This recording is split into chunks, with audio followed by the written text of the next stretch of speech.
മക്കളോട് ഞാൻ പ്രത്യേകിച്ച് പറയേണ്ട കാര്യമില്ല. വിശ്വാസം സംരക്ഷിക്കുക, അവനവന്റെ വിശ്വാസം നിലനിർത്തുവാൻ രണ്ട് രീതിയിൽ ആളുകൾ ചെയ്യാറുണ്ട്. ഒന്ന്, ആ വിശ്വാസത്തിനു വേണ്ടി ത്യാഗം സഹിച്ച് സാക്ഷിയായി ജീവിക്കുക എന്നുള്ളത്. വിശ്വാസത്തിനു വേണ്ടി സ്വയം ഉരുകിത്തീർന്ന് കഷ്ടതകളും പീഡനങ്ങളും ഏൽക്കേണ്ടി വന്നാലും മറ്റുള്ളവനെ നശിപ്പിക്കാതെ വിശ്വാസത്തിനു വേണ്ടി സാക്ഷിയായി ജീവിക്കുക എന്നുള്ളത്. രണ്ടാമത്, എന്റെ വിശ്വാസത്തിനെ സംരക്ഷിക്കാൻ വേണ്ടി മറ്റുള്ളവന്റെ വിശ്വാസത്തെയും ആ വിശ്വാസത്തിലല്ലാത്തവനെയും നശിപ്പിക്കുക എന്നുള്ളത്. ഈ രണ്ട് രീതിയും നമ്മൾ ഇന്ന് ലോകത്ത് കാണുന്നുണ്ട്. അവനവന്റെ വിശ്വാസത്തിൽ ഉറച്ചു നിന്നുകൊണ്ട് ക്രിസ്തീയ വിശ്വാസം എന്ന് പറയുന്നത്, ക്രിസ്തീയ രക്തസാക്ഷിത്വം എന്ന് പറയുന്നത്, മറ്റൊരുവനെ കൊന്നയില്ലായ്മ ചെയ്തുകൊണ്ട് അവനവന്റെ വിശ്വാസത്തെ സംരക്ഷിക്കുന്നതല്ല. മറ്റുള്ളവന്റെ പിടിച്ചു പറിച്ചുകൊണ്ട് അവനവന്റെ വിശ്വാസത്തെ നിലനിൽക്കുന്നതല്ല. മറിച്ച് ഒരു മെഴുകുതിരി പോലെ ശോഭിച്ചുകൊണ്ട് എരിഞ്ഞു തീർന്ന് ആ വിശ്വാസത്തിന് സാക്ഷ്യം വഹിച്ച, അതായിരുന്നു സഹദ എന്ന് പറയുന്നത്. ഈ വ്യത്യസ്തതയാണ് പൗലോസ്ലീഹായിൽ നമ്മൾ കാണുന്ന യഥാർത്ഥ ക്രിസ്തീയ സാക്ഷ്യം എന്ന് പറയുന്നത്. സഹദ എന്ന് പറയുന്ന വാക്കിന്റെ അർത്ഥം രക്തം കൊണ്ട്, ജീവിതം കൊണ്ട് സാക്ഷ്യം വഹിച്ചവനാണ്. മരണം കൊണ്ട് ക്രിസ്തുവിനെ സാക്ഷിച്ചവരാണ്. നമ്മൾ പറയാറുണ്ട്, വേറൊരു കൂട്ടരുണ്ട്,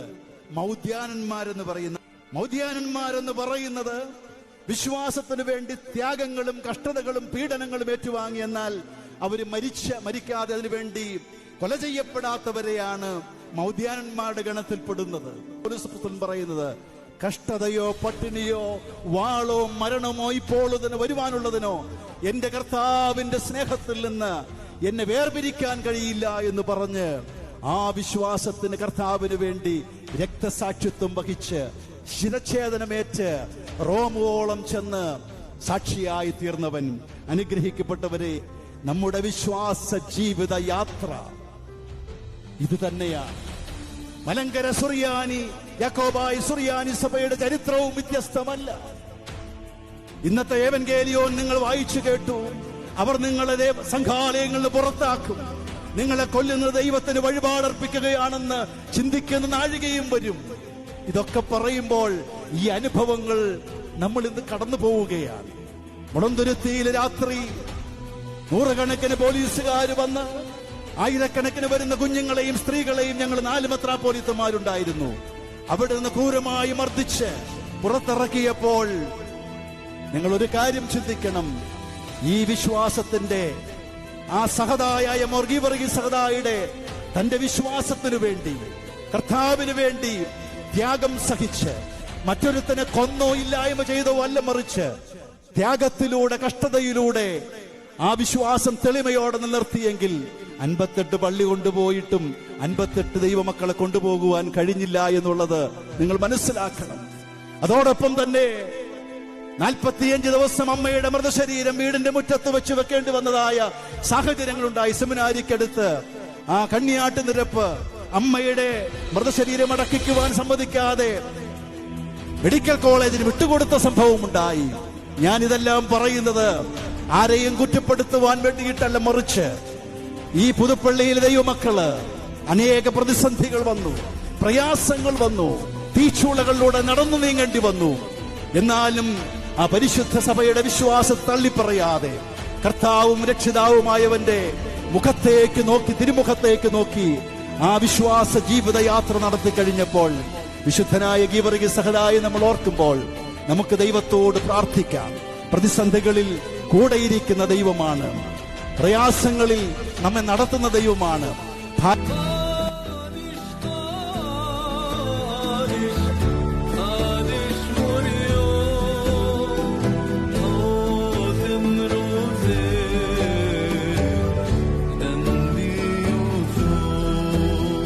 ാൽ അനുഗ്രഹിക്കപ്പെട്ട വാത്സല്യ സഹോദരീ സഹോദരങ്ങളെയും നാനാജാതി മതസ്ഥരായ അനേകായിരങ്ങളുടെ അഭയകേന്ദ്രമായ പരിശുദ്ധനായ മോർഗീവർഗീസ് സഹദായുടെ നിറഞ്ഞ സാന്നിധ്യവും ആ വിശുദ്ധന്റെ മധ്യസ്ഥതയാൽ സ്വർഗീയ കൃപകളും അനവരതമായ നന്മകളും ദൈവം ചൊരിഞ്ഞു കൊടുത്തുകൊണ്ടിരിക്കുന്ന ഈ പുണ്യദേവാലയത്തിൽ വിശുദ്ധ സഹദായുടെ ഓർമ്മ പെരുന്നാളിനോടനുബന്ധിച്ച് ഇന്ന് ഇവിടെ വരുവാനും വിശുദ്ധ ബലിയർപ്പിപ്പാനും നമ്മുടെ പ്രാർത്ഥനകളും അപേക്ഷകളും തമ്പുരാന്റെ തിരുസന്നിധിയിൽ തിരുമുൽക്കാഴ്ചയായി സമർപ്പിപ്പാനും ദൈവം തന്ന കൃപയെ ഓർത്ത് ദൈവത്തിന്റെ പൊന്നുനാമത്തെ മഹത്വപ്പെടുത്തുകയാണ്. 2008 പരിശുദ്ധനായ മൊറിഗ്നാത്തിയോസ് സഖാ പ്രഥമൻ ബാവ ഈ ദേവാലയം കൂദാശ ചെയ്യുമ്പോൾ ഇവിടെ വരുവാനും എനിക്ക് തോന്നുന്നത് പിറ്റേ ദിവസം ആദ്യമായി ഇവിടെ വിശുദ്ധ ബലിയർപ്പിപ്പാനും അന്ന് ബലഹീനനായി എനിക്ക് ദൈവം തന്ന കൃപയെ ഈ സന്ദർഭത്തിൽ ഞാൻ ഓർക്കുകയാണ്.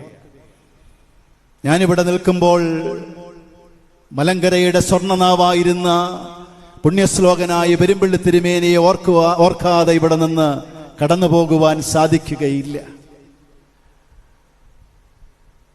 ആ ശ്രേഷ്ഠ പിതാവിൻ്റെ ദർശനവും ത്യാഗവും ഇന്ന് നമുക്കിവിടെ ഈ ആരാധനാലയം ഉണ്ടാകുവാൻ സഭയുടെ വളക്കൂറായിരുന്നു എന്നുള്ളത് നമുക്ക് മറക്കുവാൻ കഴിയും. പള്ളിയിൽ ദീർഘകാലം ശുശ്രൂഷ അനുഷ്ഠിച്ച നമ്മുടെ വന്നിയ ജീസസ് അച്ഛനെ, കടിയന്തുരത്തിൽ അച്ഛനെ അദ്ദേഹത്തെയും ഒക്കെ നമുക്ക് മറക്കാൻ കഴിയാത്ത, ഈ ഇടവകയ്ക്ക് ഒരിക്കലും മറക്കാൻ കഴിയാത്ത വ്യക്തിത്വങ്ങളായിരുന്നു അവരെല്ലാം. അതുപോലെ തന്നെ ഈ ചാപ്പലിന്റെ നിർമ്മാണത്തിൽ നമ്മുടെ ഇഞ്ചക്കോട്ട് തോമസ് മാത്യു ബേബിച്ചൻ എന്ന് പറയുന്ന അനേകരോട് ചേർന്ന് അദ്ദേഹത്തിന്റെ ആ നേതൃത്വവും ത്യാഗവുമെല്ലാം നമുക്ക് ഈ സന്ദർഭത്തിൽ നന്ദിയോടുകൂടെ ദൈവസന്നിധിയിൽ ഓർത്ത് അവരെയെല്ലാം അവരുടെ ത്യാഗത്തെയും കഷ്ടപ്പാടും ഇന്ന് മനോഹരമായൊരു ദേവാലയം പരിശുദ്ധ സഭയുടെ സത്യവിശ്വാസത്തിൽ ദൈവത്തെ ആരാധിക്കുവാൻ നമുക്കിവിടെ സാധിക്കുമ്പോൾ നമ്മുടെ ദൈവം തന്ന കൃപകളെ ഓർത്ത് നമുക്ക് ദൈവത്തെ മഹത്വപ്പെടുത്താം. അതികഠിനമായ ഈ ചൂടിൽ സുദീർഘമായൊരു പ്രസംഗം നടത്തുവാൻ ഉചിതമല്ല എന്നുള്ളത് എനിക്കറിയാം. അതുകൊണ്ട് വളരെ പെട്ടെന്ന് 1-2 കാര്യങ്ങൾ മാത്രം പറഞ്ഞ് ഞാൻ അവസാനിപ്പിക്കാം. പരിശുദ്ധനായ മോർ ഗീവർഗീസ് സഹദായുടെ ആ പെരുന്നാൾ നമ്മൾ പുതുപ്പള്ളി, ഈ ദേശം മുഴുവനും, ഇവിടുത്തെ മാത്രമല്ല കേരളത്തിന്റെ ലോകത്തിന്റെ നാനാഭാഗങ്ങളിലുമുള്ള ആളുകൾ ഇവിടെ ഈ പെരുന്നാളിനോടനുബന്ധിച്ച് എത്തിച്ചേരാറുണ്ടെന്ന് നമുക്കറിയാം. അനേക നൂറ്റാണ്ടുകളായി ഈ പരിശുദ്ധ ദേവാലയത്തിൽ ഇവിടെ പുതുപ്പള്ളിയിലേക്ക് ആ ഭക്തജനങ്ങൾ ഒഴുകി വരുമ്പോൾ അതിൽ നിന്നെല്ലാം നമുക്ക് കാണുവാൻ കഴിയുന്നത് ആ വിശുദ്ധന്റെ മധ്യസ്ഥതയിലൂടെ സ്വർഗത്തിലെ ദൈവം നൽകിക്കൊണ്ടിരിക്കുന്ന അനുഗ്രഹങ്ങളും അടയാളങ്ങളും അത്ഭുതങ്ങളുടെയും സാക്ഷ്യമാണ്. പരിശുദ്ധ അന്ത്യോക്യ സിംഹാസനത്തിന്റെ പരിലാളനം ഏറ്റുവാങ്ങിക്കൊണ്ടിരുന്ന ഒരു ഇടവകയാണ് ഈ പുതുപ്പള്ളി പരിശുദ്ധനായ മോർ ഗീവർഗീസ് സഹദായുടെ നാമധേയത്തിലുള്ളതായി നമ്മുടെ ഇടവകയെന്ന് പറയുന്നത്. പരിശുദ്ധനായ പത്രോസ് 4-ാമൻ പാത്രിയർക്കീസ് ബാവ 1876 മലങ്കരയിൽ എഴുന്നള്ളി വന്ന് ആദ്യമായി ഒരു ഭരണക്രമീകരണം 7 ഭദ്രാസനങ്ങളായി തിരിച്ച് ജനാധിപത്യ സംവിധാനം ഏർപ്പെടുത്തിയ പത്രോസ് 4-ാമൻ പാത്രിയർക്കീസ് ബാവ മുതൽ ഇന്നുവരെയുമുള്ള പരിശുദ്ധ പാത്രിയർക്കീസ് ബാവമാര് പുതുപ്പള്ളിയിൽ വരാതെ പോയിട്ടില്ല എന്നുള്ളത് ചരിത്രമായി നിൽക്കുമ്പോൾ, നമ്മുടെ പഴയ ദേവാലയം നമ്മുടെ കയ്യിലിരിക്കുമ്പോഴും ആ കാലം മുതൽ പുണ്യപ്പെട്ട പിതാക്കന്മാര് ഇവിടെ വന്ന് ആ അന്ത്യോക്യ സിംഹാസനത്തിന്റെ കണ്ണിലുണ്ണിയായി കാത്തു സൂക്ഷിച്ച ഒരു ഇടവകയാണ് പുതുപ്പള്ളി ദേവാലയം ഉള്ളത്. ആ പുണ്യപ്പെട്ട പാത്രിയർക്കീസ്മാര് മലങ്കരയിൽ അനേക ദേവാലയങ്ങൾ ഉണ്ടായിരുന്നിട്ട് ഈ പുതുപ്പള്ളിയിൽ വരുവാനുണ്ടായ കാരണം എന്തെന്നുള്ളത് അന്വേഷിക്കുമ്പോൾ നമുക്ക് മനസ്സിലാകാം. ഞാൻ ആ കാര്യം പാർലമെന്റിൽ നിങ്ങൾ വായിച്ചു കാണും. നമ്മുടെ പള്ളിയുടെ ആ ചരിത്രം എല്ലാം രേഖപ്പെട്ടിട്ടുണ്ട്. അതുകൊണ്ട് തന്നെ അനേക പ്രസംഗങ്ങളിലൂടെ അനേക വർഷങ്ങളായി നിങ്ങൾ ആ കാര്യങ്ങൾ കേട്ടുള്ളത് കൊണ്ട് ഞാൻ ആ കാര്യങ്ങൾ കൂടുതൽ വിശദീകരിക്കുന്നില്ല. വിശുദ്ധനായ ഗീവർഗീസ് സഹദാ AD 283 കപ്പദോക്കിയ എന്ന് പറയുന്ന ഇന്നത്തെ ടർക്കിയിലെ ഒരു സ്ഥലത്താണ് വിശുദ്ധനായ സഹദാ ജനിക്കുന്നത്. ഏതാനും വർഷങ്ങൾക്ക് മുൻപ് ഒരു എക്യുമെനിക്കൽ കോൺഫറൻസിന് വേണ്ടി ഞാൻ ഇസ്താംബൂളിൽ ചെന്നപ്പോൾ അവിടെ നിന്ന് 1 മണിക്കൂറോളം ഫ്ലൈറ്റിൽ നമ്മൾ വിമാനത്തിൽ യാത്ര ചെയ്താൽ ആ സ്ഥലത്ത് ചെല്ലാം. കപ്പദോക്യ എന്ന് പറയുന്ന സ്ഥലം കപ്പദോക്യൻ പിതാക്കന്മാരുടെ ആ പ്രവർത്തന മേഖലയും ജനനസ്ഥലവുമായിരിക്കുന്ന ആ സ്ഥലത്ത് ഇന്ന് നമ്മൾ ചെല്ലുമ്പോൾ ഞങ്ങളോട് ആ ഗൈഡ് പറഞ്ഞു, ഒറ്റ ക്രിസ്ത്യാനി പോലും അവിടെ ഇല്ല. എന്നാൽ ചരിത്രത്തിന്റെ ചില അവശിഷ്ടങ്ങൾ കാണിച്ചു തന്നു. ആയിരക്കണക്കിന് ദേറാകളുടെ അവശിഷ്ടങ്ങൾ. ആ ദേറാകൾ എന്ന് പറയുന്നത് വലിയ മലയിലെ ഗുഹകൾ പോലെ തുരന്നുണ്ടാക്കി അതിനകത്താണ് ഈ ദേറാകൾ 90% നിലകൊള്ളുന്നത്. അതിന്റെ പലതിന്റെയും അവശിഷ്ടങ്ങൾ ഇന്നും അവിടെയുണ്ട്. മാത്രമല്ല, കൂണുരൂപത്തിലുള്ളതായ ആ സ്തൂപങ്ങൾ പോലെ ഉണ്ടാക്കിയ മൊണാസ്റ്ററികൾ, ഏകാന്തവാസികളൊക്കെ താമസിച്ച അതിന്നും അനേക പഴയ ആ മൊണാസ്റ്ററികള് ഒരു കൂണിന്റെ ഷേപ്പാണ്. അതിന്നും അവിടെയുണ്ട്. ഞാൻ ചുരുക്കി പറയട്ടെ, ഒരു കാലത്ത് ക്രിസ്തീയ സഭ വളരെ ഫ്ലറിഷ് ചെയ്തതായ ഒരു കാലഘട്ടത്തിൽ ആയിരക്കണക്കിന് ദേറാകളും ലക്ഷക്കണക്കിന് ക്രിസ്ത്യാനികളും തിങ്ങിപ്പാർത്ത ഒരു സ്ഥലമായിരുന്നു കപ്പദോക്യ. അവിടെ ഞങ്ങളുടെ ഗൈഡ് ഞങ്ങളെ ഒരു വീട് കാണിച്ചു തന്നിട്ട് പറഞ്ഞു, അദ്ദേഹം പറഞ്ഞു, അതാണ് ഗീവർഗീസ് സഹദായുടെ വീടെന്ന് വിശ്വസിക്കുന്ന സ്ഥലമെന്ന് പറഞ്ഞ് ഞങ്ങളെ അത് കാണിച്ചു തന്നു. ഞാൻ പറയുന്നത് AD 283 ആ സ്ഥലത്ത് ജീവിച്ച അല്ലെങ്കിൽ ജനിച്ച വിശുദ്ധനായ ഗീവർഗീസ് സഹദായുടെ പടം നമ്മൾ കണ്ടാൽ ഈ പള്ളിയുടെ പുറകുവശത്ത് നമുക്ക് ആ കയറി വരുന്നതിന്റെ മുകളിൽ, ഡോറിന്റെ മുകളിൽ നമുക്ക് കാണാം. സഹദാ ഒരു കുതിരപ്പുറത്ത്, ഒരു പട്ടാളക്കാരൻ ഒരു കുന്തവും പിടിച്ചുകൊണ്ട് നിൽക്കുന്നു. താഴെ ഒരു വ്യാളി അല്ലെങ്കിൽ ഒരു ഡ്രാഗന്റെ പടം നമ്മൾ കാണുന്നു. എന്താണ് ആ ചിത്രം എന്നുള്ളത് നമുക്കറിയാം. വിശുദ്ധനായ ഗീവർഗീസ് സഹദാ ഡയക്ലീഷ്യൻ ചക്രവർത്തിയുടെ കാലത്ത് അദ്ദേഹം ഒരു ഉന്നത റാങ്കിലുള്ളതായ ഒരു പട്ടാളക്കാരനായിരുന്നു. അതുകൊണ്ടാണ് ആ സോൾജിയറുടെ ആ രൂപം നമ്മൾ കാണുന്നത്. ആ വിശുദ്ധനായ സഹദായുടെ ജീവിതത്തിൽ ആ സംഭവവുമായി ബന്ധപ്പെടുത്തി നിങ്ങൾ കേട്ടിട്ടുള്ള സംഭവമാണെങ്കിലും ഒരു കാര്യം ഓർമ്മപ്പെടുത്തുവാൻ വേണ്ടിയിട്ടാണ്. അദ്ദേഹം ലിബിയയിലെ സെലേന എന്ന് പറയുന്ന പട്ടണത്തിലേക്ക് തന്റെ ഔദ്യോഗിക കാര്യങ്ങൾക്ക് വേണ്ടി ആ പട്ടാളക്കാരൻ അവിടെ കടന്നു ചെല്ലുമ്പോൾ ഒരു വലിയ ജനാവലി, ഒരു പ്രൊസഷൻ അവിടെ അദ്ദേഹം കാണുകയാണ്. ആളുകൾ ഒരു വിലാപയാത്ര നടത്തുകയാണ്. അന്വേഷിച്ചപ്പോഴാണ് അറിയുന്നത് ആ ദേശത്ത് ചതുപ്പ് നിലത്തിൽ ചെളിയിൽ ഒരു വ്യാളി അല്ലെങ്കിൽ ഡ്രാഗൺ അല്ലെങ്കിൽ തീതുപ്പുന്ന സർപ്പം എന്നൊക്കെ അതിന് പല പേരുകൾ പറയും. അതവിടെ കിടന്ന് വലിയ ആ ദേശത്തിന് മുഴുവനും വലിയ ഭീഷണിയായി നിൽക്കുകയാണ്. ആളുകൾ അത് കരയിലേക്ക് കയറി വന്നു കഴിഞ്ഞാൽ ആ ദേശത്തുള്ള ആളുകളെ മുഴുവനും നശിപ്പിക്കുമെന്നുള്ളത് കൊണ്ട് അവരൊരു തീരുമാനമെടുത്തു.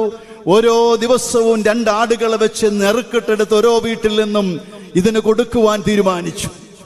അവസാനം വീടുകളിലെ മൃഗങ്ങളെല്ലാം തീർന്നു കഴിഞ്ഞപ്പോൾ ആളുകൾക്ക് ഞെറുക്കിട്ട് തുടങ്ങി. സഹദായ അവിടെ ചെല്ലുന്ന ദിവസം, ഞാൻ വളരെ പെട്ടെന്ന് പറഞ്ഞു തീർക്കുകയാണ്, അവിടെ ചെല്ലുന്ന ദിവസം ഞെറുക്ക് വീണത് അവിടുത്തെ നാടുവാഴിയുടെ മകള് സോഫിയ അല്ലെങ്കിൽ അൻഡ്രോമെഡ എന്ന് പറയുന്നതായ ആ പെൺകുട്ടിക്കായിരുന്നു. ആഭരണ വിഭൂഷിതയായി അണിയിച്ചൊരുക്കി ആ വിലാപയാത്ര ആ മൃഗത്തിന് ആ പെൺകുട്ടിയെ പുറകിലോട്ട് മാറ്റി നിർത്തിയിട്ട് തന്റെ നാഥനും യേശുവിന്റെ നാമവും വിളിച്ചുകൊണ്ട് ആ വ്യാളി കിടന്ന സ്ഥലത്തേക്ക് ഇറങ്ങിച്ചെന്ന് തന്റെ കയ്യിലുണ്ടായിരുന്ന ആയുധം കൊണ്ട്, കുന്തം കൊണ്ട് ആ വ്യാളിയെ കൊന്ന് അതിനെ പട്ടണത്തിലേക്ക് വലിച്ചു കൊണ്ടുവരികയാണ്.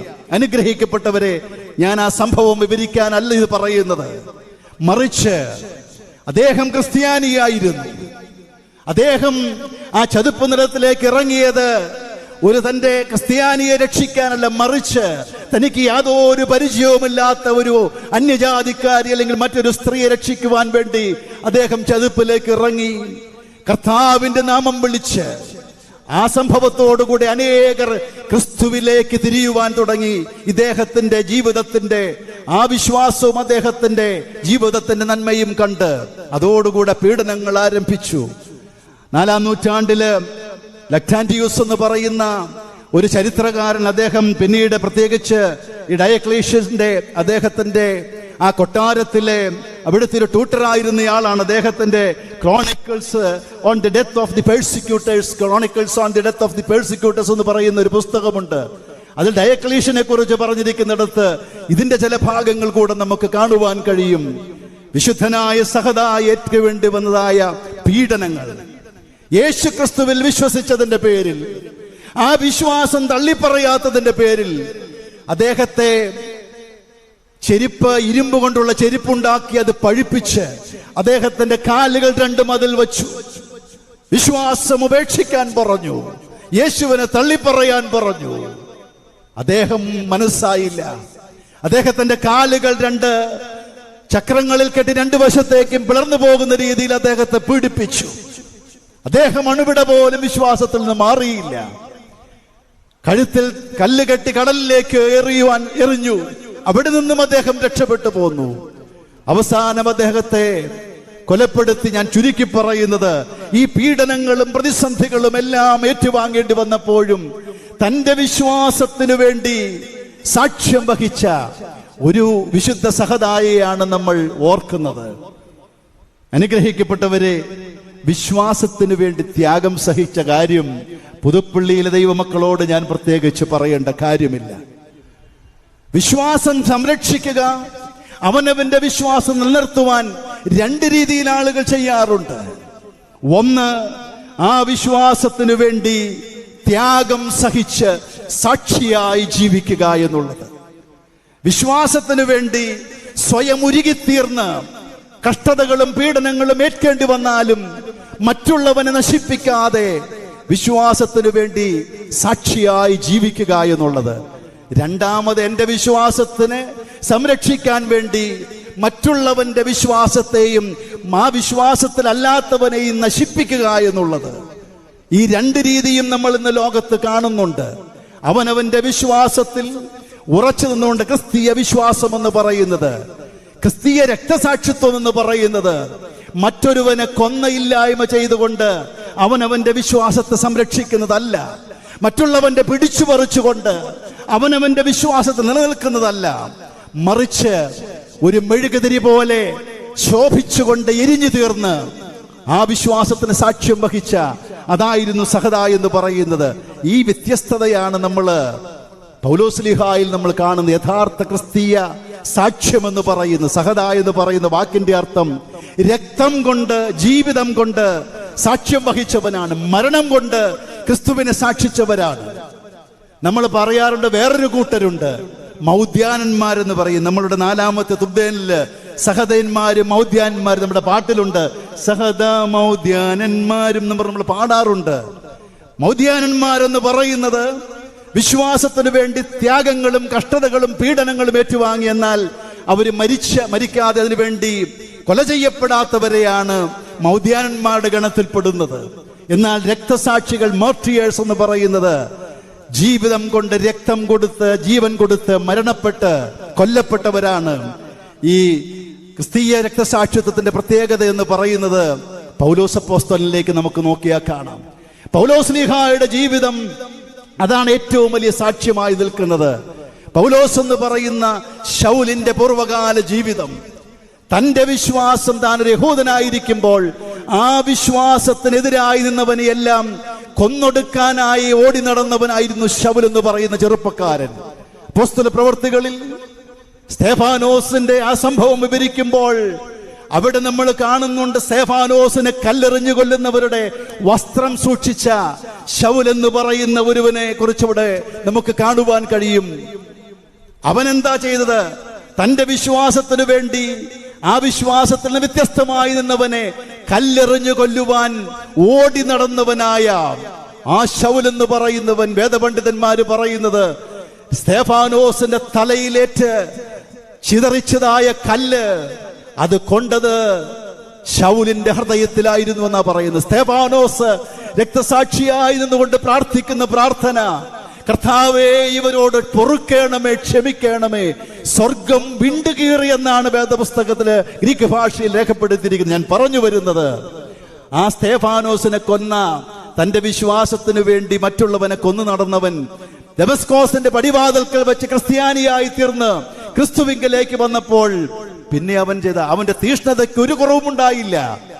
മറിച്ച് അന്നുവരെയും കൊന്നു നടന്നവൻ അന്നു മുതൽ ക്രിസ്തുവിന് വേണ്ടി, വിശ്വാസത്തിന് വേണ്ടി, മറ്റുള്ളവർക്ക് വേണ്ടി മരിക്കുവാൻ സന്നദ്ധനായി മാറുന്നു. അതുകൊണ്ടാണ് പൗലോസ് പറയുന്നത്, കഷ്ടതയോ പട്ടിണിയോ വാളോ മരണമോ ഇപ്പോൾ വരുവാനുള്ളതിനോ എന്റെ കർത്താവിന്റെ സ്നേഹത്തിൽ നിന്ന് എന്നെ വേർപിരിക്കാൻ കഴിയില്ല എന്ന് പറഞ്ഞ് ആ വിശ്വാസത്തിന് കർത്താവിന് വേണ്ടി രക്തസാക്ഷിത്വം വഹിച്ച് ശിരച്ഛേദനമേറ്റ് റോമോളം ചെന്ന് സാക്ഷിയായി തീർന്നവൻ. അനുഗ്രഹിക്കപ്പെട്ടവരെ, ഞാൻ ആ ഭാഗം അവസാനിപ്പിക്കട്ടെ. നമ്മുടെ വിശ്വാസ ജീവിത യാത്ര ഇത് തന്നെയാണ്. മലങ്കര സുറിയാനി യാക്കോബായ സുറിയാനി സഭയുടെ ചരിത്രവും വ്യത്യസ്തമല്ല. 1-ാം നൂറ്റാണ്ടിൽ മാർത്തോമാ ശ്ലീഹായാൽ വിതയ്ക്കപ്പെട്ട സുവിശേഷത്തിന്റെ വിത്തുകൾ.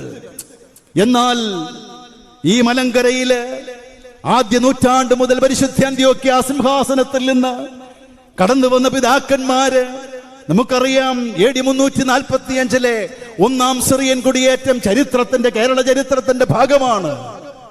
ആ സിറിയൻ കുടിയേറ്റം ചില ആളുകൾ പറയും 16-ാം നൂറ്റാണ്ടിന് ശേഷമേ അന്ത്യോക്യയുമായിട്ടുള്ള ബന്ധമുണ്ടായുള്ളൂ എന്ന് പറയുന്നുണ്ട്. ചരിത്രമറിയാത്തത് കൊണ്ടാണ്, അല്ലെങ്കിൽ പച്ചക്കള്ളം കൊണ്ട് അതിനെ മറച്ചു വെക്കുന്നത് കൊണ്ടാണ്. 2-ാം സിറിയൻ കുടിയേറ്റം AD 822 സാബോർ അഫ്രോത്ത് പിതാക്കന്മാര് വന്നു. അതെല്ലാം അന്ത്യോക്യയിൽ നിന്ന് പിതാക്കന്മാരായിരുന്നു എന്നുള്ളതിന് AD 325 നിക്കിയ സുന്നഹദോസിന്റെ 6-ാം കാനോനിൽ പറയുന്നു.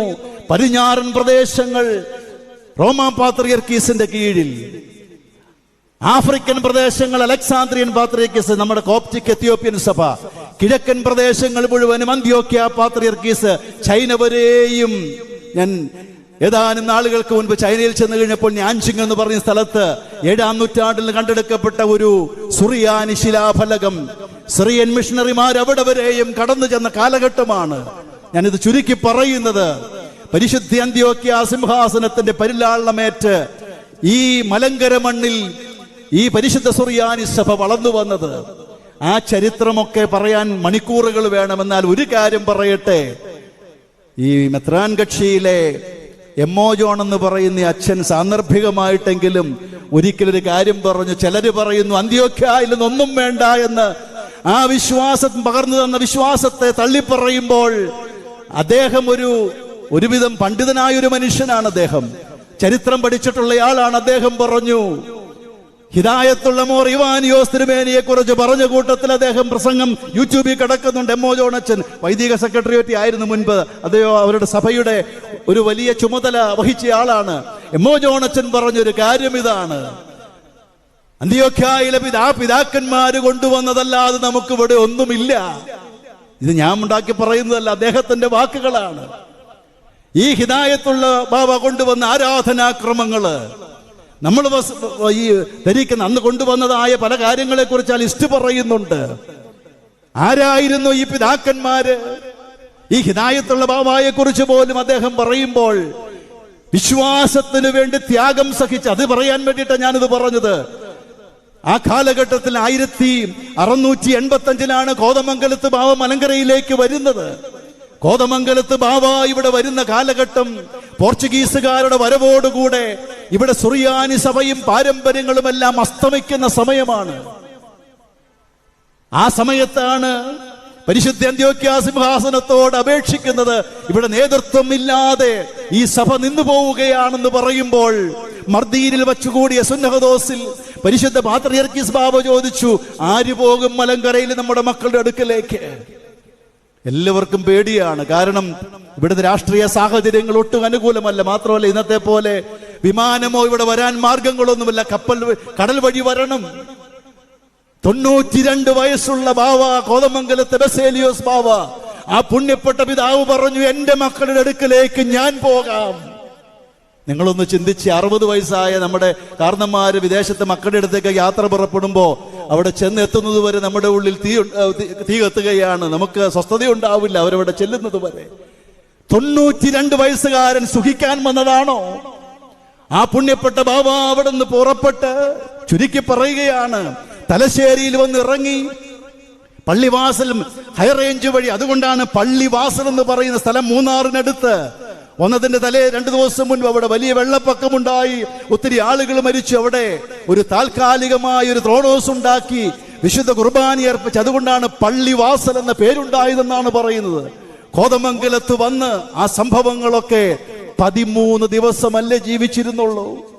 ആ 13 ദിവസം കൊണ്ട് കൂടെ വന്ന ഹിദായത്തുള്ള ഈ എമോജോണച്ചൻ പറയുന്ന ഹിദായത്തുള്ള എന്ന് പറയുന്ന റംബാച്ചനെ മൊറീവാനിയോസ് എന്ന പേരിൽ മെത്രാച്ചനായി വാഴിച്ച് 9 വർഷക്കാലം ഈ സഭയെ പിടിച്ചു നിർത്തി അതിന്റെ ആ പാരമ്പര്യങ്ങളും ആരാധനകളും എല്ലാം പുനർക്രമീകരിച്ച് മുളന്തുരുത്തിയിൽ അദ്ദേഹം കബറടങ്ങിയിരിക്കുകയാണ്. ഇത് കെട്ടുകഥകളല്ല. ആ വിശുദ്ധനായ പരിശുദ്ധ ബാവ കൊണ്ടുവന്നതായ ഒരു കാസായും പീലാസായും ഇന്ന് മൂവാറ്റുപുഴയ്ക്കടുത്ത് റാക്കാട് എന്ന് പറയുന്ന ഒരു സ്ഥലമുണ്ട്. ആ സ്ഥലത്തൊരു പള്ളിയുണ്ട്. ആ പള്ളിക്ക് പറയുന്ന പേര് നേർച്ചപ്പള്ളി എന്നാ പറയുന്നത്. കാരണം എന്താണെന്നറിയാമോ? ബാബ വന്നപ്പോൾ അവിടുന്ന് പോരുമ്പോൾ ഇവിടെ എത്തിച്ചേരുമോ എന്ന് നിശ്ചയമില്ല. അവിടുന്ന് പോരുമ്പോൾ ഒരു നേർച്ച നേർന്നു ഇവിടെ വന്ന് എത്തിച്ചേർന്നാൽ അമ്മയുടെ നാമത്തിൽ പള്ളി പണിയാം. ആ നേർച്ച നിവർത്തിച്ചതാണ് മാതാവിന്റെ നാമത്തിൽ റാക്കാട് പള്ളി. ഞാൻ അവിടെ കുർബാന ചൊല്ലാൻ പല പ്രാവശ്യം ചെല്ലുമ്പോൾ പെരുന്നാൾ ദിവസം ഈ ഹിദായത്തുള്ള ബാവ കൊണ്ടുവന്ന കാസായും പീലാസായും ഇന്നവിടെയുണ്ട്, സൂക്ഷിച്ചിട്ടുണ്ട്. ഞാനിത് പറഞ്ഞത് പ്രിയമുള്ളവരെ, ആ പുണ്യപ്പെട്ട പിതാവ് അന്ന് ഇവിടെ വന്ന് കോതമംഗലത്ത് ബാവായും ഹിദായത്തുള്ള ബാവായും അബ്ദുൽ ജലീൽ ബാവ കണ്ടനാടത്തെ ചക്രള്ള ബാവായും വടക്കംപറവൂരിലെ അബ്ദുൽ ജലീൽ ബാവായും മഞ്ഞനിക്കരക്ക് അവിടെ ഇരിക്കുന്ന ഇഗ്നാത്തിയോസ് ബാവായും ഏലിയാസ്ത്രീയൻ ബാവായി ഈ പുണ്യപ്പെട്ട പിതാക്കന്മാരൊക്കെ ഇവിടെ വന്നത് സുഖിക്കാനല്ല. ഇന്ന് മെത്രാൻ കക്ഷികളെന്നും ബാവാ കക്ഷിയെന്നും മാർത്തോമാ സഭയും മലങ്കര കത്തോലിക്ക സഭയും ഒക്കെ ഈ അന്ത്യോക്യൻ സുറിയാനി പാരമ്പര്യം ഇന്ന് അഭിമാനത്തോടെ കൊണ്ടുപോകുമ്പോൾ അവരുടെ ചോരയും നീരും ജീവനുമാണ് മക്കളെ അതിന് പകരമായി കൊടുത്തതെന്നുള്ളത് നമ്മൾ മറക്കരുത്. ഇന്ന് അതിനെയൊക്കെ തള്ളിപ്പറയുമ്പോൾ രക്തസാക്ഷികളായില്ല അവരിവിടെ വന്ന് ഈ ഭാരതത്തിന്റെ ആ വലിയ മഹത്വം കൊണ്ടിവിടെ ഇവിടുത്തെ ഹൈന്ദവ സഹോദരങ്ങൾ ആരെയും കൊന്നില്ല. മറിച്ച് കഷ്ടപ്പാടും ത്യാഗവും സഹിച്ചിവിടെ വന്ന് ഈ മണ്ണിൽ കബറടങ്ങി കോതമംഗലത്തും മഞ്ഞിനിക്കരയിലും ഈ സ്ഥലങ്ങളിലെല്ലാം ആ പുണ്യപ്പെട്ട കബറിടങ്ങൾ സാക്ഷ്യങ്ങളായി നിൽക്കുന്നത് കൊണ്ട് അതുകൊണ്ടാണ് അന്ത്യോക്യ മലങ്കര ബന്ധമെന്ന് വിളിക്കുന്നത്. വെറും നാവിൽ നിന്ന് വരുന്ന ജൽപ്പനങ്ങളല്ല, ജീവൻ കൊടുത്ത് സംരക്ഷിച്ചു തന്ന ആ വിശ്വാസം പകർന്നു തന്ന പുണ്യപ്പെട്ട പിതാക്കന്മാരുടെ ജീവനോടുള്ള നന്ദിയാണ്. ഞാൻ ആ ഭാഗം അവസാനിപ്പിക്കട്ടെ. മലങ്കര സുറിയാനി സഭ പുതിപ്പള്ളിയിൽ ഇവിടെ നിൽക്കുമ്പോൾ അതുകൊണ്ട് ഞാൻ ഇത്രയും പറഞ്ഞു പോയത്. ഇതൊന്നും പറയാൻ ആഗ്രഹിച്ചു വന്നതല്ല. വേദനയോടെ പറയട്ടെ, ആ പള്ളി നമ്മുടെ അവകാശപ്പെട്ട ദേവാലയത്തിൽ നിന്ന് അടിച്ചിറക്കിയില്ലേ? ഞാൻ ചരിത്രം പറയാൻ വേദനിപ്പിക്കാനോ ആരെയും കുറ്റപ്പെടുത്താനല്ല. ഇവിടെ ദൈവത്തിന്റെ കൃപ കൊണ്ട് ഒരു ആരാധനാലയം വളർന്നു. ഇന്ന് രാവിലെ ഇവിടെ ഞാൻ കുർബാനയ്ക്ക് കയറുന്ന സമയത്ത് എന്നോടൊരാൾ പറഞ്ഞു, തിരുമേനി ഇതിനും കേസ് കൊടുത്തിരിക്കുകയാണ്. എന്തൊരു മനുഷ്യത്വമില്ലായ്മയാണ്, എന്തൊരു മനുഷ്യത്വമില്ലായ്മയാണ്. അനുഗ്രഹിക്കപ്പെട്ടവരെ, ഈ ദേശത്ത് നമുക്കറിയാം നാനാജാതി മതസ്ഥരായ ദൈവമക്കൾ ഏകം സത് വിപ്ര ബഹുദ വദന്തി. ആ ഒരു കാഴ്ചപ്പാടിൽ ഭാരതത്തിൽ വിവിധ മതങ്ങളും സംസ്കാരങ്ങളും എല്ലാം നമ്മൾ ഏകോദര സഹോദരങ്ങളെ പോലെ ഈ ഭാരതത്തിന്റെ ഭരണഘടന നൽകുന്ന മതസ്വാതന്ത്ര്യം അതെല്ലാം ഇവിടെ നൂറ്റാണ്ടുകളായി നമ്മൾ അനുഭവിച്ചു പോരുമ്പോൾ മറ്റൊരുത്തന്റെ പിടിച്ചു വാങ്ങുവാനുള്ള എന്തിന് കഷ്ടപ്പെട്ട് ഇതുണ്ടാക്കി സ്വസ്ഥമായിട്ട് ആരാധിക്കുവാനുള്ളതായ അതിനു പോലും തടസ്സം നിൽക്കുന്നുവെന്ന് പറയുമ്പോൾ ദൈവീകമല്ല. 58 ദേവാലയങ്ങൾ നമുക്ക് നഷ്ടപ്പെട്ടു, പിടിച്ചുകൊണ്ടുപോയി. ഇന്നത്തെ ഏവൻഗേലിയോൻ നിങ്ങൾ വായിച്ചു കേട്ടു. അവർ നിങ്ങളെ സംഘാലയങ്ങളിൽ നിന്ന് പുറത്താക്കും, നിങ്ങളെ കൊല്ലുന്ന ദൈവത്തിന് വഴിപാടർപ്പിക്കുകയാണെന്ന് ചിന്തിക്കുന്ന നാഴികയും വരും. ഇതൊക്കെ പറയുമ്പോൾ ഈ അനുഭവങ്ങൾ നമ്മൾ ഇന്ന് കടന്നു പോവുകയാണ്. മുളന്തുരുത്തിയിലെ രാത്രി നൂറുകണക്കിന് പോലീസുകാർ വന്ന് ആയിരക്കണക്കിന് വരുന്ന കുഞ്ഞുങ്ങളെയും സ്ത്രീകളെയും ഞങ്ങൾ 4 മെത്രാപ്പോലീത്തമാരുണ്ടായിരുന്നു. അവിടെ നിന്ന് ക്രൂരമായി മർദ്ദിച്ച് പുറത്തിറക്കിയപ്പോൾ നിങ്ങൾ ഒരു കാര്യം ചിന്തിക്കണം. ഈ വിശ്വാസത്തിന്റെ ആ സഹതായ മൊർഗീവർഗീസ് സഹതായുടെ തന്റെ വിശ്വാസത്തിനു വേണ്ടി കർത്താവിന് വേണ്ടി ത്യാഗം സഹിച്ച് മറ്റൊരുത്തനെ കൊന്നോ ഇല്ലായ്മ ചെയ്തോ അല്ല, മറിച്ച് ത്യാഗത്തിലൂടെ കഷ്ടതയിലൂടെ ആ വിശ്വാസം തെളിമയോടെ നിലനിർത്തിയെങ്കിൽ 58 പള്ളി കൊണ്ടുപോയിട്ടും 58 ദൈവമക്കളെ കൊണ്ടുപോകുവാൻ കഴിഞ്ഞില്ല എന്നുള്ളത് നിങ്ങൾ മനസ്സിലാക്കണം. അതോടൊപ്പം തന്നെ 45 ദിവസം അമ്മയുടെ മൃതശരീരം വീടിന്റെ മുറ്റത്ത് വെച്ച് വെക്കേണ്ടി വന്നതായ സാഹചര്യങ്ങളുണ്ടായി. സെമിനാരിക്കടുത്ത് ആ കണ്ണിയാട്ട് നിരപ്പ് അമ്മയുടെ മൃതശരീരം അടക്കിക്കുവാൻ സമ്മതിക്കാതെ മെഡിക്കൽ കോളേജിന് വിട്ടുകൊടുത്ത സംഭവം ഉണ്ടായി. ഞാനിതെല്ലാം പറയുന്നത് ആരെയും കുറ്റപ്പെടുത്തുവാൻ വേണ്ടിയിട്ടല്ല, മറിച്ച് ഈ പുതുപ്പള്ളിയിലെ ദൈവമക്കള് അനേക പ്രതിസന്ധികൾ വന്നു, പ്രയാസങ്ങൾ വന്നു, തീച്ചൂളകളിലൂടെ നടന്നു നീങ്ങേണ്ടി വന്നു.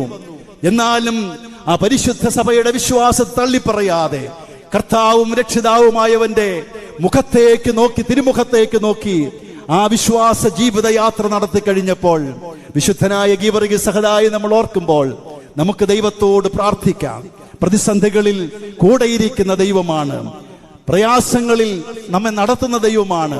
ഭാരങ്ങളും പ്രയാസങ്ങളും പ്രതിസന്ധികളും വരുമ്പോൾ തളർന്നു പോകാതെ, പതറിപ്പോകാതെ നമ്മുടെ പിതാക്കന്മാർ പകർന്നു തന്ന സത്യവിശ്വാസത്തിൽ നമുക്ക് ഉറച്ചു നിൽക്കാം. അനുഗ്രഹിക്കപ്പെട്ടവരെ, നമ്മുടെ നാട് വലിയ പ്രതിസന്ധികളിലൂടെ കടന്നു നീങ്ങുകയാണ്. ഞാനിവിടെ പറഞ്ഞല്ലോ, തുടങ്ങിയപ്പോൾ പറഞ്ഞല്ലോ, വിശുദ്ധനായ ഗീവർഗീസ് സഹദാ തന്റെ മതക്കാരിക്ക് വേണ്ടിയിട്ടല്ല അദ്ദേഹം ആ വലിയ റിസ്ക് എടുത്തത്. Risking his life for a totally alien and unknown woman. ഒരു പരിചയവുമില്ലാത്ത ഒരു സ്ത്രീയെ രക്ഷിക്കാൻ വേണ്ടിയിട്ട്. നമ്മുടെ ഭാരതത്തിന്റെ ചൈതന്യം അതാണ്. കഴിഞ്ഞ ദിവസം ഒരു മനുഷ്യന്റെ ജീവൻ രക്ഷിക്കാൻ വേണ്ടിയിട്ട്, ജയിലിൽ നിന്ന് ഇറക്കാൻ വേണ്ടിയിട്ട് മണിക്കൂറുകൾക്കുള്ളില് കോടികൾ ജാതിയെന്നോ മതമെന്നോ വർഗമെന്നോ നോക്കാതെ കൈയഴിഞ്ഞ് സഹകരിച്ച ഒരു ജനസമൂഹമാണ്. അതാണ് നമ്മുടെ നാടിന്റെ സംസ്കാരം. ഇവിടെ ഹിന്ദുവെന്നോ മുസ്ലിമെന്നോ ക്രിസ്ത്യാനിയെന്നോ ജാതിയും മതവും ഒരിക്കലും നമ്മളെ വേർതിരിച്ചിട്ടില്ല. അതാണ് നമ്മുടെ നാടിന്റെ ചൈതന്യം.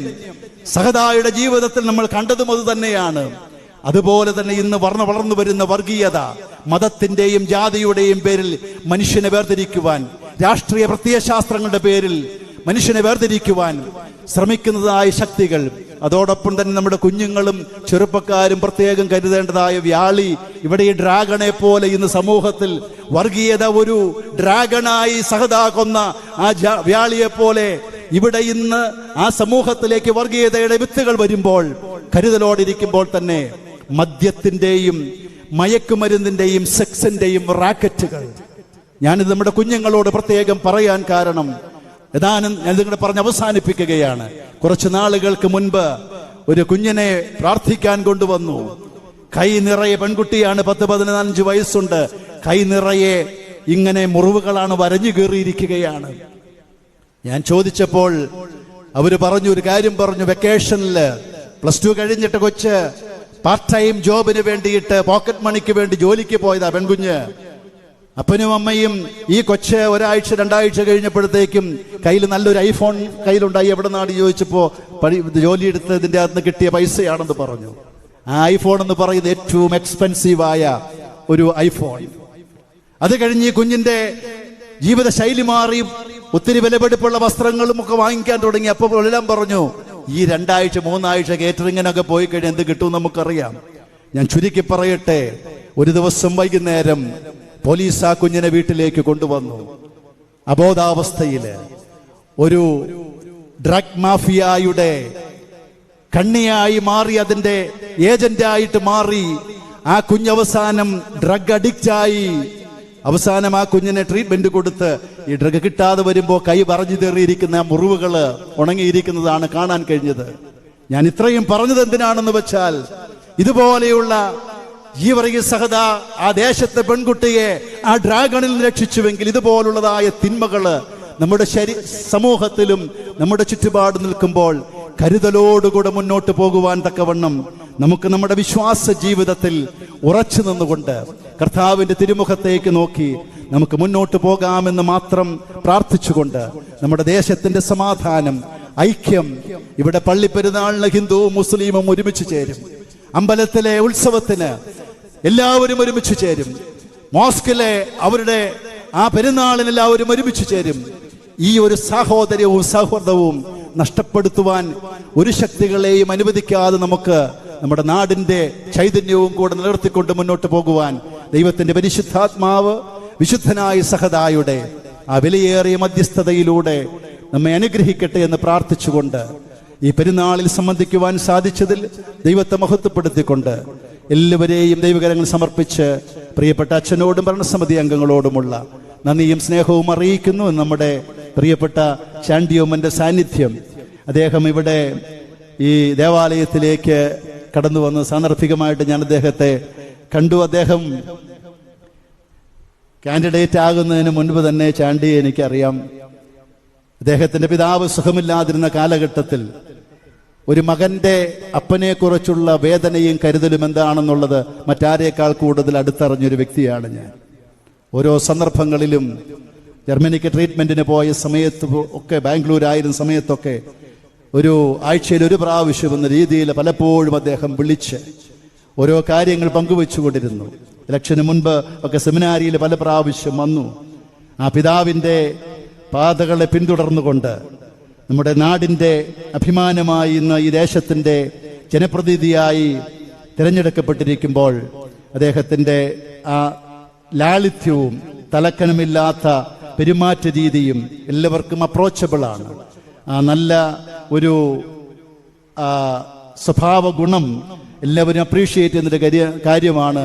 വളരെ ചെരിപ്പിടാണ്ട് നടന്നു കഴിഞ്ഞപ്പോൾ അതിനെപ്പോലും ആളുകൾ വിമർശിച്ചു. അതൊക്കെ ജാടയില്ലാത്തൊരു മനുഷ്യൻ്റെ ആ പച്ചയായ സ്വഭാവം, അതെല്ലാം എല്ലാവരും കണ്ടതാണ്. ഇന്ന് അദ്ദേഹത്തിൻ്റെ സാന്നിധ്യം സന്തോഷത്തോടുകൂടി ഓർത്തുകൊണ്ട് ദൈവം എല്ലാ കൃപകളും നൽകട്ടെ എന്ന് പ്രാർത്ഥിച്ചുകൊണ്ട് ഞാൻ എൻ്റെ വാക്കുകൾ ഉപസംഹരിക്കുന്നു. ദൈവം അനുഗ്രഹിക്കട്ടെ. തേടരുതേ പരിശുദ്ധേ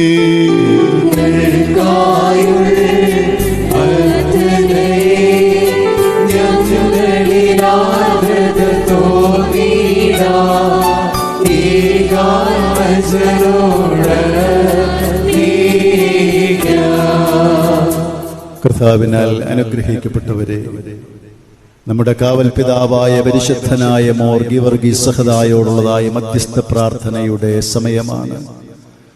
നമ്മുടെ ഭാരങ്ങളും പ്രയാസങ്ങളും രോഗങ്ങളും ജീവിതഭാര ചുമടുകളും ഹൃദയത്തിൻ്റെ നൊമ്പരങ്ങളും പരിശുദ്ധ സഹദായെ കർത്താവിന്റെ തിരുസന്നിധിയിൽ സമർപ്പിച്ച് ഞങ്ങൾക്ക് വേണ്ടി പ്രാർത്ഥിക്കണമേ എന്ന് വിശുദ്ധ സഹദായോട് നമുക്കിപ്പോൾ മധ്യസ്ഥ പ്രാർത്ഥന നടത്താം.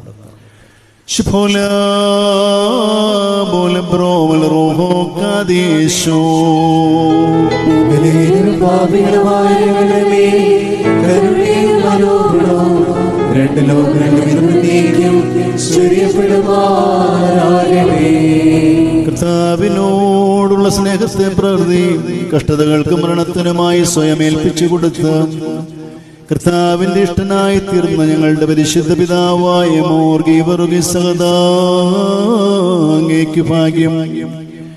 അവസാന ശ്വാസം വരെ ഇളകുകയോ ഭ്രമിക്കുകയോ ചെയ്യാതെ സത്യവിശ്വാസത്തിൽ സുസ്ഥിരനായി നിലനിന്ന ഞങ്ങൾക്ക് സത്യവിശ്വാസത്തിന്റെ നല്ല മാതൃകയായി തീർന്ന പുണ്യവാനേ, അങ്ങേക്ക് ഭാഗ്യം. ലോകത്തെയും മാതാപിതാക്കളെയും ലൗകിക സ്ഥാനമാനങ്ങളെയും തനിക്കുള്ള സകലത്തെയും പരിത്യജിച്ച് മിശിഹാതമ്പുരാനു വേണ്ടി ജീവൻ ബലിയർപ്പിച്ച് മിശിഹായെ പ്രതി ജീവൻ ബലിയർപ്പിച്ച് ജീവകിരീടം പ്രാപിച്ച പരിശുദ്ധ പിതാവേ, നിനക്ക് ഭാഗ്യം. ദൈവം തമ്പുരാനേ, ഞങ്ങളുടെ കാവൽ പിതാവായ മോർ ഗീവർഗീസ് സഹദായുടെ മധ്യസ്ഥതയിൽ ഞങ്ങൾ അഭയപ്പെടുമ്പോൾ ഉത്തമനായുള്ളവേ, ദയ തോന്നി ഞങ്ങളുടെ മേൽ കരുണ ചെയ്യണമേ.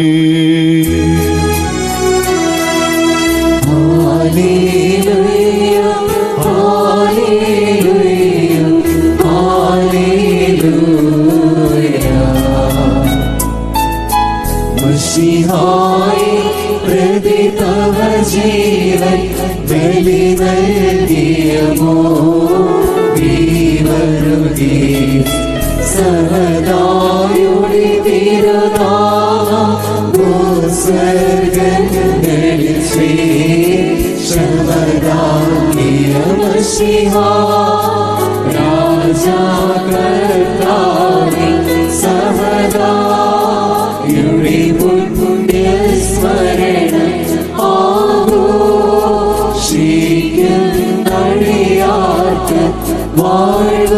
കൃപയും നൽകിയിടേണമേ.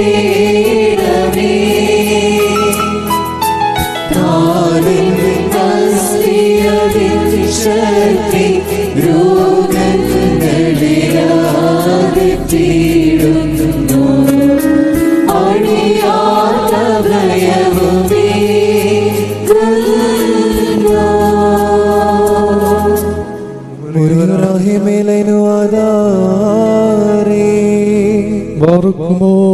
സഹായം കൊണ്ട് സമുദ്രവും ഔഷധ ജലത്തിന്റെ ഉറവിടയുമായ മേൽത്തരനീരുറവയായ പരിശുദ്ധനായ മോർ ഗീവർഗീസ് സഹദായേ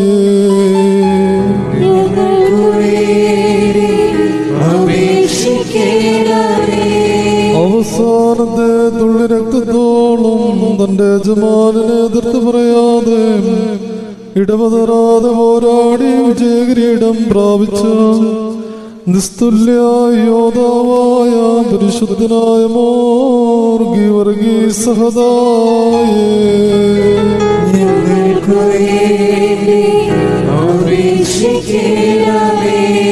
ജീവിച്ചിരുന്നപ്പോഴും മരണസമയത്തും മരണാനന്തരവും തന്റെ സർവസ്വവും സർവശക്തന്റെ ധൂപകലശത്തിൽ അർപ്പിച്ച് ദൈവത്തിന് പ്രസാദകരമായ സൗരഭ്യമായി തീർന്ന ത്യാഗവീരനായ പരിശുദ്ധനായ മോർ ഗീവർഗീസ് സഹദായേ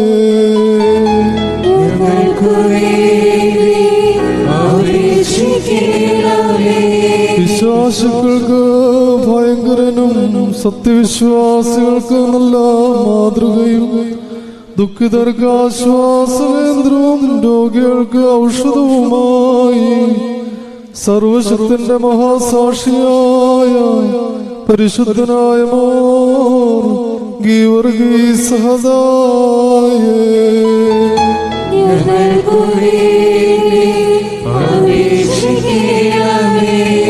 ആപത്തിൽ പെട്ടിരിക്കുന്നവരെ കാത്തുരക്ഷിക്കുന്നവനും ദുഷ്ടന്മാരുടെ വലയിൽ കുടുങ്ങിയിരിക്കുന്നവരെ തന്റെ വിജയവൈര്യത്താൽ രക്ഷപ്പെടുത്തുന്ന മഹാപരാക്രമിയുമായ പരിശുദ്ധനായ മോർ ഗീവർഗീസ് സഹദായേ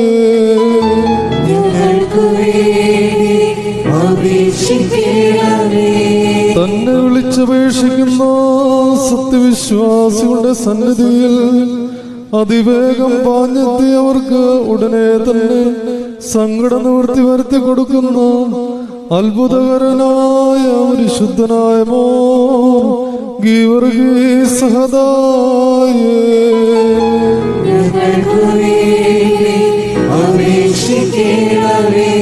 മക്കളുടെ കണ്ണുനീരിൽ കനിയുന്നവനും പ്രയാസപ്പെടുന്നവരുടെ സഹായവും ദൂരസ്ഥരെയും സമീപസ്ഥരെയും കാത്തുരക്ഷിക്കുന്നവനുമായ പരിശുദ്ധനായ മോർ ഗീവർഗീസ് സഹദായേ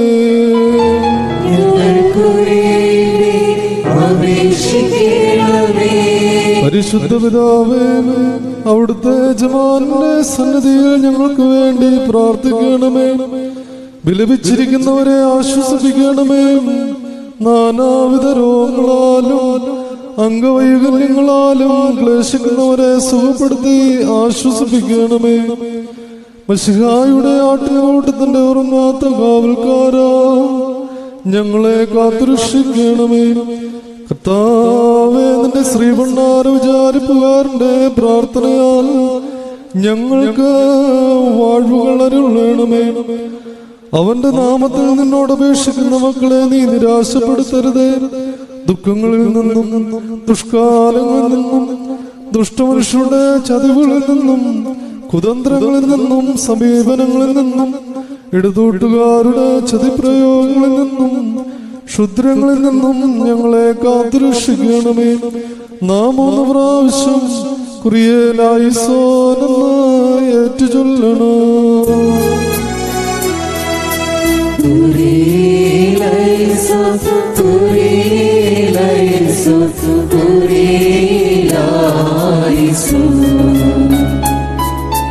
േ രക്ഷകനാം മശിഹാ അടിയാരിൽ കരുണകൾ ചൊരിയണമേ. നിൻ പരിശുദ്ധൻ പ്രാർത്ഥനയാലേ വാഴ്വുകളേകണമേ. പൈശാചിക കെണിയിൽ നിന്നെ മോചിതരാകണമേ. ദുഷ്കർമ്മികളിൽ നീ അടിയാ രക്ഷിതരാകണമേ.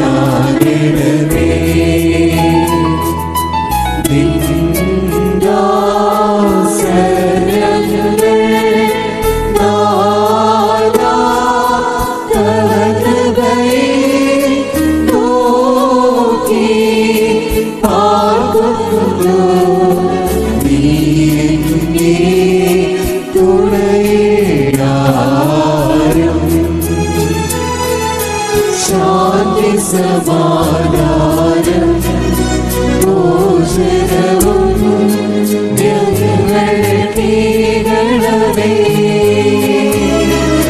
മൃതരായോർ ശാന്തിവനമേ.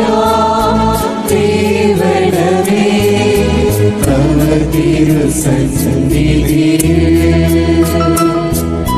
കുറിയിലായിസോ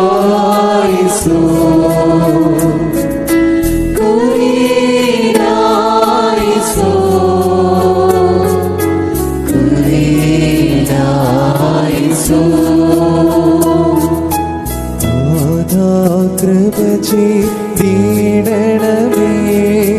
നാഥാ കൃപ ചെയ്തിടണമേ. നാഥാ കൃപ ചെയ്തിടണമേ.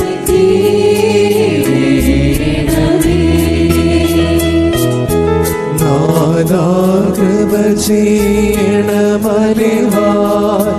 നാഥാ കൃപ ചെയ്യണമലിവാ. നാഥാ കൃപ ചെയ്യണമലിവാ.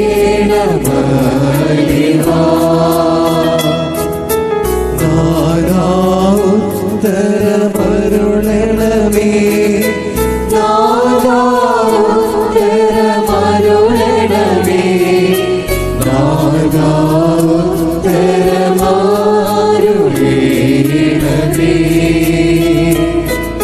ശുഭ ഹോ ലോക മോരാ. ശുഭ ഹോ ലോക മോരാ. ശുഭ ഹോ ലോക സാഗരാ.